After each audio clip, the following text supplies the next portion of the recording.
Маданият министрлигинин алдындагы жаштар, дине тарбия жана спорт агенттиги жакын арада жоюлары айтылууда. Анын ордуна министрликке караштуу департамент түзүлөт экен. Учурда мекемелер арасында макулдашуулар жүрүп жатыптыр. Документ иштерин 3 күн ичинде бүткөрүү тапшырмасы да берилгени кабарланууда.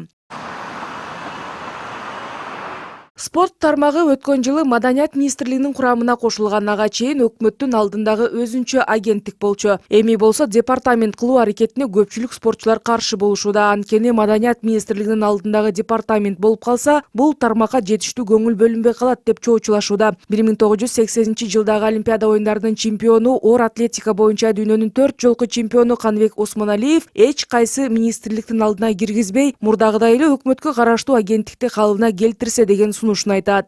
Бизди бир нерселерге кошкон сайын ошончолук биз чөгүп атабыз, ошончолук ылдыйлап атабыз. А биз мына желекти көтөргөн, гимди ойното турган орган болгондон кийин спорт өзүнчө өнүгүп, анан кийин бул жаштарды тарбиялоо маселеси бул спортко аябагандай байланыштуу да. Карап көрсөңөр, Казакстан спортун маданиятка кошуп койгондон кийин бул Риодон кийин болгон. Англияда Казакстан деген 30га жакын медаль алган. Риода 20дан ашык медаль алган. Азыр болсо 8 медаль коло, жалаң коло.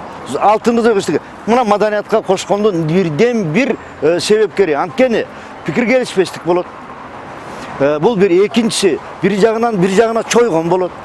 Мындан сырткары, буга чейин социалдык фонддагы жоюлар айтылган. Анын ордуна пенсия фонду түзүлөрүн Акылбек Жапаров министрлер кабинетинин төрагасы болуп ишке киришер алдында билдирген. Ага ылайык соцфонддун функциялары пенсия фонду менен эмгек социалдык жактан камсыздоо жана миграция министрлигине бөлүп берилмек. Бирок бул боюнча азырынча бир чечим чыга элек экен.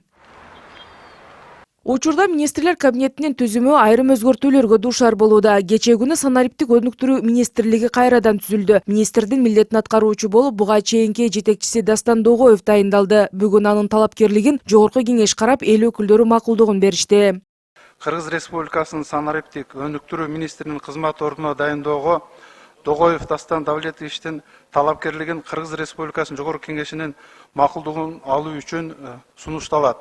Эске салсак, санариптик өнүктүрүү министрлиги быйыл 5 майда түптөлгөн. Курамына инфоком ишканасы, унаа мекемеси, Кыргыз почтасы, мамлекеттик архив, жарандарды каттоо, байланыш кызматтары киргизилген. Бирок эмнегедир 12 октябрда түзүлгөн жаңы министрлер кабинетине бул мекеме кирбей калган. Негизи санариптик өнүктүрүү бул азыр бир эле биздин мамлекетте эмес, жалпы эле дүйнө жүзүндө бул өзгөчө багыт болууда жана туруктуу экономикалык өсүштүн, туруктуу мамлекеттин өсүшүнүн дагы бир негизи болуп эсептелүүдө.